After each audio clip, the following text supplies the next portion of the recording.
Hello everyone, welcome to Okul classes. Okul classes में आपका स्वागत है। पिछली क्लास में हमने इंडिया श्रीलंका रिलेशनशिप देखा था और हमने अब बायलैटरल रिलेशनशिप में जो भारत के पड़ोसी देश हैं, इमीडिएट जो नेबरहुड कंट्रीज हैं, उनके साथ जो इंडिया के रिलेशनशिप है वो हमने देख लिए हैं।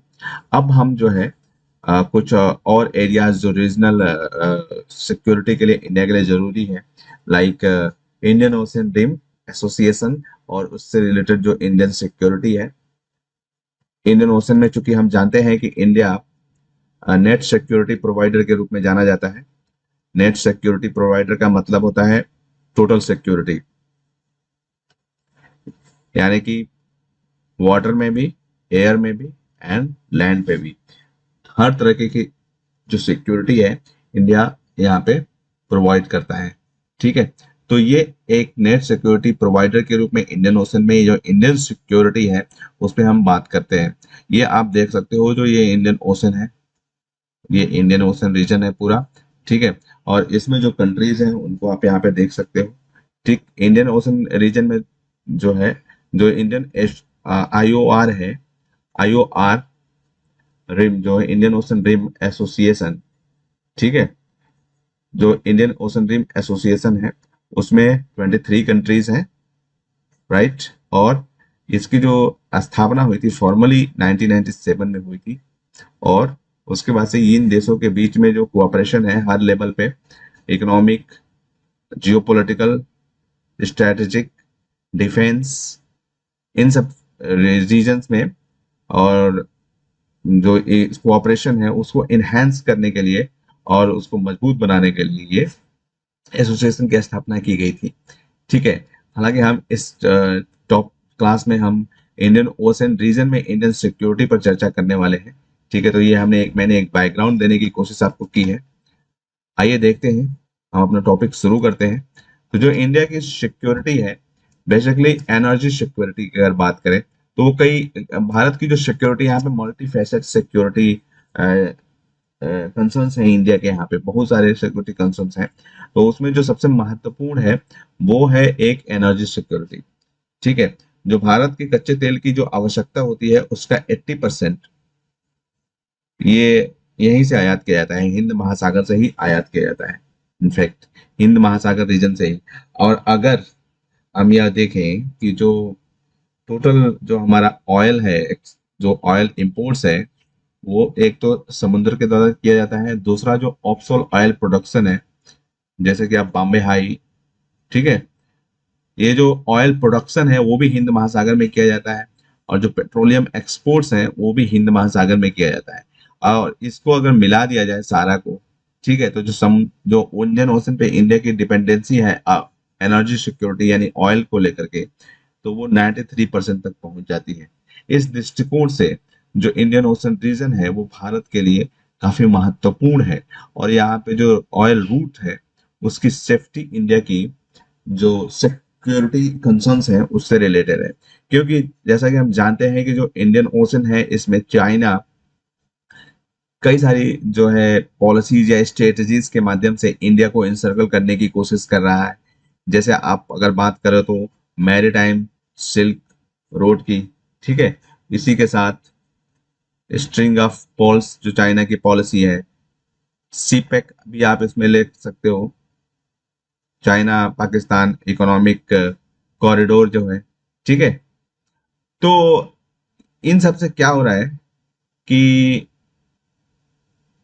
इंडिया इंडिया के कॉन्सर्न्स इस रीजन में बढ़ रहे हैं। तो इंडिया को जरूरी है कि जो इंडियन ओशन रीजन के कंट्रीज हैं उनके साथ कोलैबोरेशन को बढ़ाया जाए। इसी को दृष्टिगत रखते हुए इंडिया ने सागर जो प्रोग्राम है इंडिया का वो लॉन्च किया गया था। अभी हम उसके बारे में बात करने वाले हैं। ठीक है, तो यहाँ पे हमने देखा कि इंडिया जो एनर्जी सिक्योरिटी के लिए काफी प्रोफाउंडली हिंद महासागर या इंडियन ओशन पे डिपेंडेंट है। इसी तरीके से अगर ट्रेड सिक्योरिटी की बात करें तो आज भारत के व्यापार का लगभग 95% जो ट्रेड है वॉल्यूम की दृष्टि से, वॉल्यूम की दृष्टि से, और 68% जो ट्रेड है, ठीक है, वो वैल्यू की दृष्टि से अगर देखा जाए तो ये इंडियन ओशन से ही होता है, इंडियन ओशन से ही इसका मार्ग गुजरता है। ठीक है, तो जो भारत का लगभग 95% व्यापार वॉल्यूम की दृष्टि के हिसाब से और 68% जो व्यापार है वैल्यू के हिसाब से हिंद महासागर के माध्यम से ही होता है। तो जो हमारा कॉमर्शियल ट्रांसपोर्टेशन है, ट्रैफिक है, इसमें अगर किसी भी तरीके की बाधा आ जाती है, जो हमारा कॉमर्शियल ट्रैफिक इन हिंद महासागर से गुजरता है, तो इसमें अगर किसी भी तरह की बाधा आ जाती है तो इसका जो इफेक्ट होगा ना वो बहुत डिजास्टर्स होगा, बहुत भयानक होगा। क्योंकि आप देख ही रहे हो कि 95% और 68% जो है वैल्यू के हिसाब से, 98 5% वॉल्यूम के हिसाब से यानी कि मात्रा के हिसाब से, और मूल्यों के हिसाब से 68% जो ट्रेड है वो हिंद महासागर से होते हुए हो रहा है इंडिया का।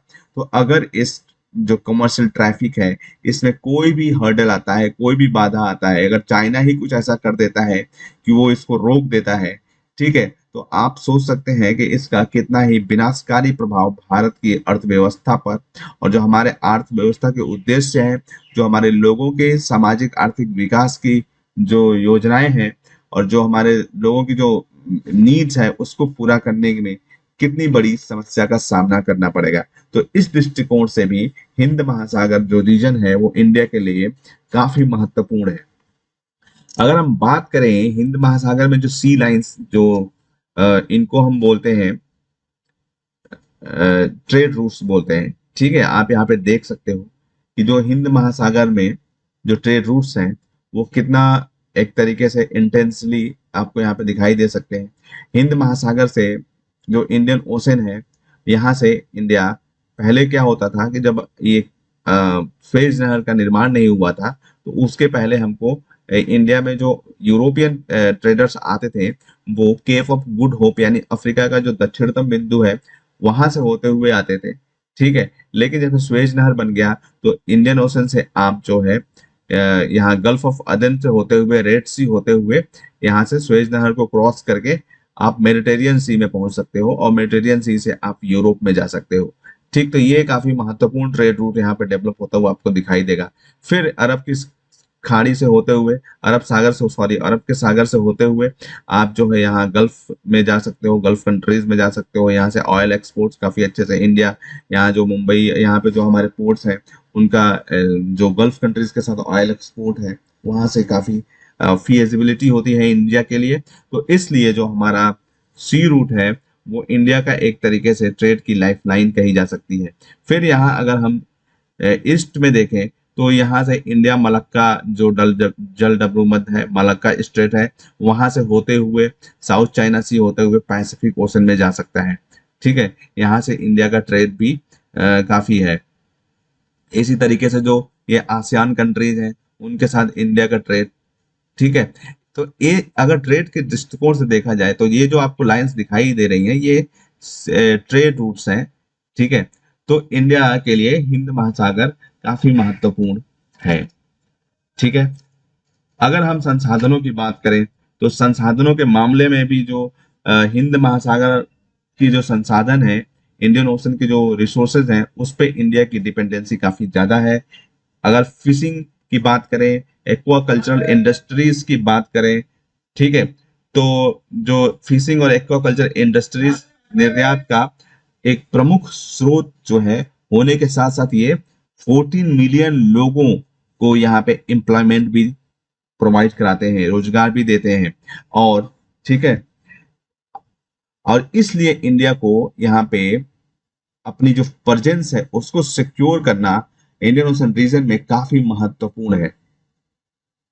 रिसोर्सेज के दृष्टिकोण से हम बात कर रहे हैं, रिसोर्सेज के दृष्टिकोण से फिशिंग के साथ साथ जो एक्वाकल्चर इंडस्ट्रीज है, अभी हमारा जो कुछ सागरमाला प्रोजेक्ट चल रहा है, ठीक है, वो पोर्ट बेस्ड जो डेवलपमेंट पर आधारित है। तो जो 14 जो स्पेशल जोन्स, जो इकोनॉमिक जोन्स कोस्टल एरियाज में बनाए जाएंगे, तो वो जो ये इंडस्ट्रीज है, एक्वाकल्चर इंडस्ट्रीज, जो फिशिंग इंडस्ट्रीज है, इसका बहुत बड़े पैमाने पे हम, जैसा कि अगर कोस्टल एरियाज के जो भी हमारे लोग हैं, जो नागरिक रहते हैं कोस्टल एरियाज में, उनका जो जीवन यापन है उससे जुड़ा हुआ है ये, ठीक है। साथ ही जो मैरीन जो रिसोर्सेज हैं उसका यूज इंडिया करता है, वो एक इंडस्ट्री के रूप में काफी डेवलप है इंडिया में। और उसको काफी डिपेंडेंसी है इंडियन इकोनॉमी की। तो इस दृष्टिकोण से आप यहाँ पे देख सकते हो कि 14 मिलियन लोगों को ये रोजगार प्रोवाइड कराता है। तो इस दृष्टिकोण से इंडियन ओशन रीजन में इंडिया का होना काफी महत्वपूर्ण है, अपनी स्थिति को स्ट्रांग रखना काफी महत्वपूर्ण है। साथ ही जो इसके बेसिस पे ब्लू इकोनॉमिक जो कॉन्सेप्ट आप देख सकते हो यहाँ पे, ब्लू इकोनॉमी जो है पूरा हिंद महासागर पे ही इंडिया का डिपेंड बेस्ड है। ठीक है, तो अभी ब्लू इकोनॉमी का दौर चल रहा है। तो blue economy is a sustainable use of ocean resources for economic growth, improve livelihood and jobs and ocean ecosystem. ठीक है, तो आप अपने आंसर में ये सारे ब्लू इकोनॉमी का एग्जाम्पल भी दे सकते हो जो इंडिया अभी इस पे काफी काम किया जा रहा है इंडिया में। एक तो देखो आप ब्लू इकोनॉमी में क्या है कि रिन्यूएबल एनर्जी, ठीक है, sustainable marine energy can play a vital role in social and economic development. Marine energy जो है, ठीक है, जो अभी तो टाइडल एनर्जी की भी बात हो रही है कि जो ज्वार से एनर्जी बनाई जा सकती है, ठीक है, टाइडल एनर्जी। इसी तरीके से समुद्र के का प्रयोग करके भूतापीय ऊर्जा भी का भी प्रयोग किया जा सकता है। ठीक है, तो ये काफी पोटेंशियल है, जो ये समुद्र का रीजन है काफी पोटेंशियल है। अभी अगर आप फ्यूचर की बात करोगे तो फ्यूचर में इन फ्यूचर ऐसा भी हो सकता है कि जो समुद्र के नीचे भी सिटीज बनाए जाएंगे। इट इज नॉट इम्पॉसिबल, क्योंकि जो हमारे जो अर्थ पे जो लैंड है वहां पे पॉपुलेशन इतनी ज्यादा हो जाएगी कि उसको एडजस्ट करने के लिए ये भी इनिशिएटिव लिए जाएंगे और in future it is possible कि जो समुद्र के नीचे भी शहर बनाए जाएंगे पानी के अंदर। ठीक है, it is the possibility and probability, इसकी संभावना बहुत ज्यादा है क्योंकि टेक्नोलॉजीज काफी तेजी से डेवलप कर रही हैं, तो ऐसी हो जाएंगी कि आदमी पानी के अंदर भी रह सकता है। तो समुद्र का जो हमारा रीजन है, जो समुद्री रीजन है धरती पर, अगर इन महासागर की ही बात ना करें, पूरी अर्थ की बात करें, तो यहाँ पे काफी पोटेंशियल है। और अभी भी समुद्र का जो एक्सप्लोरेशन है वो नियर अबाउट 1% से ज्यादा नहीं हो पाया है। ठीक है, बहुत सारे यहाँ पे पॉसिबिलिटीज हैं। ऐसे ही फिशरीज की बात करें अगर, तो जो फिशरीज हैं उसकी वजह से आप देख सकते हो यहाँ पे कि एनुअली जो है $210 बिलियन का फिशरीज का काम चलता है। यहाँ पे इंडस्ट्री है, जो इंडिया का जीडीपी है इसमें इसका कंट्रीब्यूशन है। इसी तरीके से जो मैरीटाइम ट्रांसपोर्ट है, रूट्स की बात हमने करी, वेस्ट मैनेजमेंट के लिए भी, क्लाइमेट चेंज से भी जुड़ा हुआ है ये, और इसी तरीके से टूरिज्म से भी जुड़ा हुआ है ब्लू इकोनॉमी। तो ब्लू इकोनॉमी के लिए हम फिर एक अलग से भी क्लास ले सकते हैं क्योंकि ये काफी महत्वपूर्ण टॉपिक है। और जो भारत की नेव, जो अगर हम देखें तो एक तरीके से इंडियन ओशन में जो इंडिया का नेवी को लेकर के, इंडियन नेवी जो इस तरीके से इस ओशन के लिए अपनी पॉलिसीज को अपनी जो स्ट्रेटजी है उस पर काम कर रही है, ठीक है, उसको ब्लू इकोनॉमी से जोड़ के देख सकते हैं। जो इंडिया आप देखते हो कि जिस तरीके से जैसे अभी आईएनएस कुरेंज को उतारा गया था, आईएनएस जो है इसी तरीके से जो पनडुब्बियां इंडिया अभी लॉन्च कर रहा है सी में, ठीक है, जैसे हम अपने नेवल फोर्सेस को एम्पावर कर रहे हैं। तो ये सारी चीजें जो है एक दूसरे से जुड़ी हुई हैं और यहीं से निकल करके आती हैं। ये आप यहाँ पे देख सकते हो कि जो ये इम्पोर्टेंस है इंडियन ओशन रीजन की, ठीक है, वो ये कंट्रीज हैं और इन कंट्रीज का भी जो रिसोर्सेज हैं उनको भी अगर इंडियन ओशन रीजन में एक तरीके से कोऑपरेशन अच्छे से डेवलप हुआ तो इंडिया इनका उपयोग अच्छे से कर सकता है। अगर इस रीजन को जो हम डिवाइड करें सब रीजन्स में, इंडियन ओशन रीजन को, तो अफ्रीका एंड मिडल ईस्ट, ये आप देख सकते हो, ये दिस इज मिडल ईस्ट और ये अफ्रीका है, अफ्रीका के कंट्रीज हैं। और ये जो रेड कलर में है ये ईस्ट एशिया एंड पैसिफिक के कंट्रीज हैं जो हिंद महासागर से जिनकी बाउंड्री लगती है। ठीक है, तो ये जो कंट्रीज हैं इनका आपस में कोलैबोरेशन या कोऑपरेशन डेवलप करने का दृष्टिकोण भारत के लिए काफी महत्वपूर्ण हो सकता है। इसी तरीके से सुरक्षा, अगर थ्रेट्स की बात करें, खतरे की बात करें, तो ये भारत की जो एक लंबी तट रेखा है, अगर मिलिट्री के दृष्टिकोण से देखा जाए तो जो भारत की लंबी तट रेखा है, जो लंबी तट रेखा इंडिया की जो समुद्र में पैदा होने वाले जो पोटेंशियल थ्रेट्स हैं, खतरे हैं, उसके लिए इंडिया को वल्नरेबल बनाते हैं। यानी कि इंडिया को संवेदनशील बनाते हैं। जो भारत की लंबी तटरेखा समुद्र में संभावित जो खतरे हैं, पैदा होने वाले जो खतरे हैं, उसके लिए संवेदनशील बनाते हैं, अगर हम सैन्य दृष्टि से देखा जाए तो। जैसा कि आप अगर एग्जाम्पल के रूप में देखा जाए तो जो टेररिस्ट अटैक मुंबई पे हुआ था, आतंकवादी हमला, एक समुद्री रास्ते से ही किया गया था वो। ठीक है, ये आप सभी लोगों को मालूम होगा। तो इस दृष्टिकोण से सिक्योरिटी की जो थ्रेट्स है इंडिया में, वो समुद्र से रिलेटेड लंबी सीमा रेखा के कारण है। और इंडिया का जो परमाणु प्रतिष्ठान कह सकते हैं आप इसको, न्यूक्लियर इंस्टॉलेशन को हम हिंदी में परमाणु प्रतिष्ठान कहते हैं, पर जो परमाणु प्रतिष्ठान और जो तटीय सिटीज हैं, जो कोस्टल सिटीज हैं, तटीय शहर जो हैं, इंडिया के परमाणु प्रतिष्ठानों को और जो तटीय शहर हैं, इनको एक तरीके से लगातार स्टेट और नॉन स्टेट जो एक्टर्स हैं, नॉन स्टेट एक्टर्स का मतलब है टेररिस्ट, ठीक है, और इंडियन ओशन के जो पायरेसी वाले गैंग है, उनको भी आप नॉन स्टेट एक्टर्स बोल सकते हैं। ठीक है, स्टेट से भी खतरा है, क्योंकि भारत पे जो है कोई देश जैसे पाकिस्तान हमला कर सकता है। जो हमारे न्यूक्लियर इंस्टॉलेशन हैं, जो हमारे तटीय शहर हैं, उन पे पाकिस्तान हमला कर सकता है, कोई नॉन स्टेट एक्टर्स हमला कर सकते हैं। तो इसीलिए समुद्र पर जो है निगरानी रखना इंडिया के लिए काफी महत्वपूर्ण है। और इसीलिए जो है इंडिया अपने नेवी को काफी इम्पावर्ड किया जा रहा है, इंडियन नेवी को। समुद्री जो डकैती इसको हम बोलते हैं, जो पायरेसी है, समुद्री डकैती, ठीक है। तो समुद्री डकैती, तस्करी और अवैध मछली जो इलीगल फिशिंग है, smuggling, piracy and illegal fishing, और जो गैर पारंपरिक जो खतरे हैं, ठीक है, यहाँ पे जो गैर पारंपरिक खतरे हैं वो एक तरीके से काफी बड़ा चैलेंज इंडिया के लिए पोज कर रहे हैं इंडियन ओशन में। और इसीलिए एक जो सिक्योर इंडियन ओशन भारत के जो नेशनल इंटरेस्ट है उसको सुरक्षित रखने के लिए काफी महत्वपूर्ण है। तो इंडियन ओशन को सिक्योर रखना भारत के जो राष्ट्रीय हित है उसके लिए काफी महत्वपूर्ण है।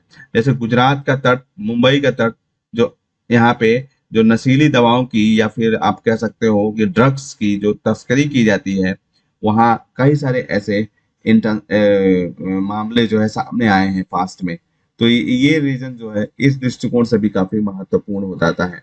जो पायरेसी की अगर बात करें इंडियन ओशन में, तो आप यहाँ पे देख सकते हो कि जो सोमालियन पायरेट्स हैं वो काफी बड़ी थ्रेट यहाँ पे बने हुए थे।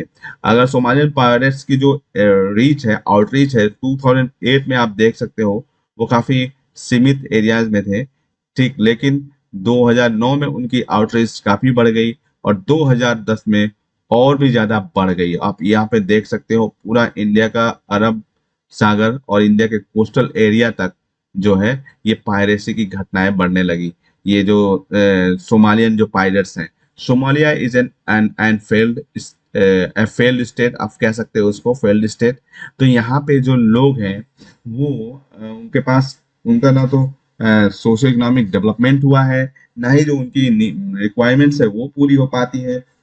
तो वो इस तरीके की इलीगल गतिविधियों में लिप्त हो जाते हैं और वो जो है इंडिया के लिए काफी चुनौती बनी हुई है। ठीक है, तो ये पायरेट्स यहाँ पे आपने देखा।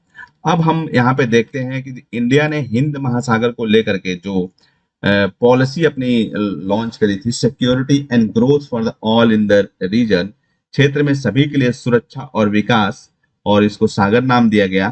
ठीक है, तो ये आईओआर की जो है कंट्रीज हैं उनके लिए ही ये लॉन्च किया गया था। ठीक है, इसमें जो अगर इसके ऑब्जेक्टिव्स को देखें हम और इसके जो इम्प्लीकेशंस है वो अगर देखा जाए, तो safeguard land and maritime territories and interest, भूमि और समुद्री क्षेत्र और हितों की रक्षा करना।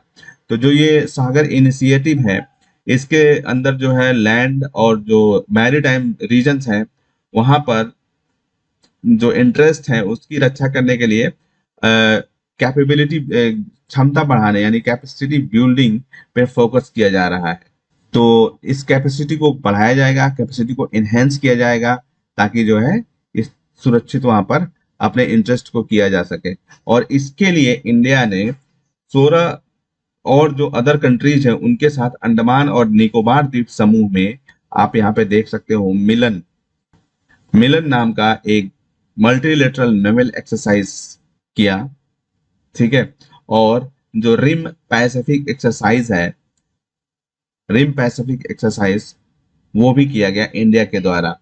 और जो गल्फ ऑफ अदन है, वहां पर जो समुद्री डकैतों के खिलाफ मैरी टाइम कोऑपरेटिव एक्शन लिया गया, ठीक है, यानी कि सामूहिक रूप से इनके खिलाफ कार्रवाई करी गई, ठीक। उसकी सफलता एक बहुत बड़ा जो है कोऑपरेटिव अप्रोच को दर्शाता है और उसके फायदे को यहाँ पे बताता है।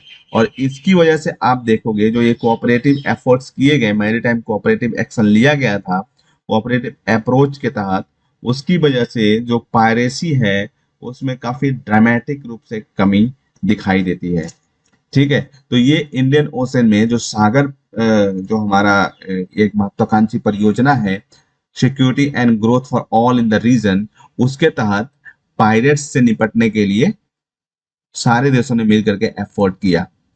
ये आप देख सकते हो इंडियन ओशन, ठीक है। इंडियन ओशन में ये युद्धपोत आपको दिखाई दे रहा है, ठीक है। तो ये काफी वास्ट एरिया है इंडियन ओशन का, और इस रीजन की सिक्योरिटी भी एक काफी चैलेंज है इंडिया के लिए, ठीक है। उसी के साथ जो इंडियन ओशन रीजन के कंट्रीज हैं, उनके साथ जो आर्थिक और सुरक्षा सिक्योरिटी कोऑपरेशन है, उनको और ज्यादा गहरा बनाने का प्रयास इंडिया इस प्रोजेक्ट के माध्यम से, इस पॉलिसी के माध्यम से करने की कोशिश कर रहा है, ठीक है। ब्लू इकोनॉमी का जो इमरजेंस है इस क्षेत्र में, जो अपार यानी कि बहुत बड़ी आर्थिक और रोजगार की जो क्षमता है इसकी, उसके साथ ही जो समृद्धि के लिए जो यानी कि जो प्रॉस्पेरिटी है उसके लिए ये काफी बहुत सारा स्कोप प्रोवाइड कराता है, ठीक है। तो ब्लू इकोनॉमी की जो इनिशिएटिव है उसमें आईओआर के साथ जुड़ना काफी महत्वपूर्ण हो जाता है इंडिया के लिए, ठीक है। और पर्टिकुलरली अगर हम बात करें समुद्री जो बायोटेक्नोलॉजी है, जो मैरीटाइम मरीन बायोटेक्नोलॉजी है, मरीन बायोटेक्नोलॉजी के क्षेत्र में समुद्री खनिज संसाधनों की खोज और जो है सतत यानी कि सस्टेनेबल एक्सप्लॉइटेशन, दोहन के क्षेत्र में जो समुद्री मिनरल रिसोर्सेस हैं उसके दोहन के लिए, ठीक है। और सस्टेनेबल फिशिंग प्रैक्टिसेस के लिए, और जो ओशन एनर्जी है उसका फायदा उठाने के लिए, ठीक है।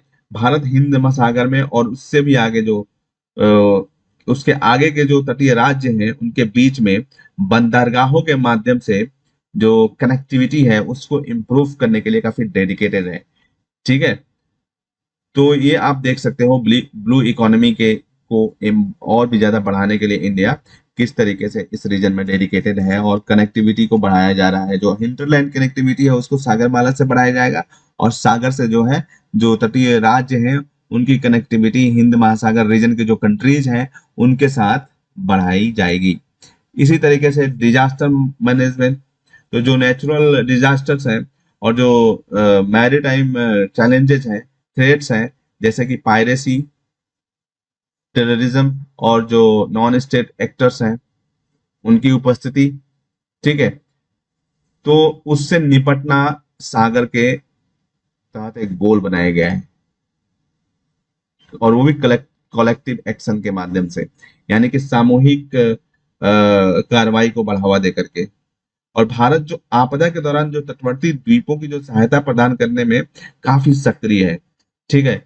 और अभी हाल में ही आपने सुना होगा कि जो मेडागास्कर है, मेडागास्कर रीजन, वहां पर जो चक्रवात आया था, चक्रवात का नाम था अवा, ये देख सकते हो आप, ठीक है, अवा। तो उसकी वजह से मेडागास्कर पूरी तरीके से एक तरीके से तबाह हो गया था। तो भारतीय जो नेवी और एयर फोर्स है और जो इंडिया है, उन्होंने इसकी हेल्प करी थी काफी, जो इंडियन गवर्नमेंट है, तो मेडागास्कर को फिर से इससे उभरने के लिए काफी हेल्प करी थी। इसी तरीके से जो यहाँ पे पानी का संकट हो गया था माले में, जो मालदीव की कैपिटल है, वहां पर इंडियन एयर फोर्स और नेवी ने करीब 1000 ton of the water, fresh water provide कराया था, ठीक है। तो भारतीय नौसेना द्वारा आयोजित जो वार्षिक HADR एक्सरसाइज है, उसमें भी उससे भी भारतीय जो इंडियन नेवी है उससे भी भारत को जो है अदर जो कंट्रीज हैं उनके साथ जुड़ने में काफी हेल्प मिलती है। तो ये एक डिजास्टर मैनेजमेंट के अप्रोच से भी सागर काफी महत्वपूर्ण है इस रीजन में इंडिया को और ज्यादा लेवरेज प्रदान करने के लिए, महत्व प्रदान कराने के लिए और इंडिया की स्टेबिलिटी को इस रीजन में बढ़ाने के लिए। ठीक है, अब यहाँ पे देखते हैं जो जो एनहेंस्ड कोलैबोरेशन है, बढ़े हुए कोलैबोरेशन यानी सहयोग के के माध्यम से जो सतत क्षेत्रीय विकास की दिशा में काम किया जाना भी सागर के तहत निर्धारित किया गया है। जो इंडिया इंडिया है, India is targeting to re energizing economic activities in our islands and our coastal area। जो भारत के द्वीप हैं और जो तटीय क्षेत्र हैं वहां पे जो आर्थिक गतिविधियों को फिर से मतलब सक्रिय बनाने का लक्ष्य भारत बना रहा है। अगर समुद्री अनुसंधान की बात करें तो उसको मजबूत करने, पर्यावरण के अनुकूल जो समुद्री औद्योगिक प्रौद्योगिकी हो उसको विकसित करने के लिए और जो जो फिशिंग है, ठीक है, जो फिशरीज है यानी सस्टेनेबल फिशरीज है उसको बढ़ावा देने के लिए, समुद्री पर्यावरण की सुरक्षा को बनाए रखने के लिए फिर से नए सिरे से इंडिया यहाँ पे ध्यान दिया जा रहा है इंडिया के द्वारा सागर जो प्रोजेक्ट है उसके तहत। और इसी तरह से जो 14 कोस्टल इकोनॉमिक जोन्स हैं वो डेवलप किए जा रहे हैं सागरमाला के तहत। तो ये इंडिया काफी यहाँ पे एक तरीके से री एनर्जाइज कर रहा है जो वहाँ की इकोनॉमिक एक्टिविटीज हैं।